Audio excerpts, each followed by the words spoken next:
atong tirada na punta og lechon manok. Pero this time, chicken inasal nga templada ang atong buhaton. Simple ra kaayo ni siya.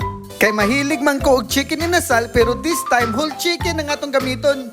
Ug magbuhat sa tas atong marination mixture, i-combine lang nato na yung ginger, ahos ug sibuyas. Mag-add lang dayon ta og aswiti oil ug ato lang na siyang i-blend sa atong ninja nga blender. Pero kung wala mo'y blender guys, pwede ra na ninyo i-chop og mano-mano, bitaw ka nang mahimo siya og paste. Butangan po nato na siya kalamansi, soy sauce o gamay lang gud nga patak nga suka. Palasahan po nato na siya sa atong asin ug paminta ug syempre dili gid nato kalimtan ang Sprite. Ug para balance gud kaayo ang atong panimpla, magbutang puta og brown sugar para daog na kaayo na.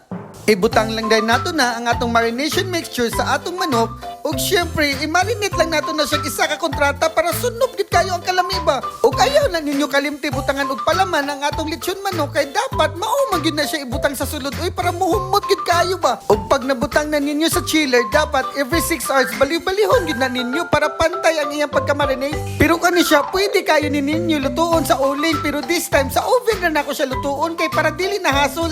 Gi-roast lang nako na siya sa 160 degrees Celsius mga 1 hour and 45 minutes. Nya katong iyang marination mixture guys, ayaw na ninyo ilabay, ato lang na siya gi-simmer taman madilyot gyud og ayo. Ug mao na din ni siya atong gravy mindset ba. Kay naluto naman ang atong manok, mag on the side din tag pipino ug kamatis ug syempre dili gyud nato nakalimtan ang atong mga sausawan. Garnish na yun to para igat kayo tanawon ba. Tura ay mao na din na siya atong lechon manok nga inasal version. Grabe ka lamiana oy, maka extra rice gyud kayo kaani. Inana lang na siya buhaton. Kaon na dung.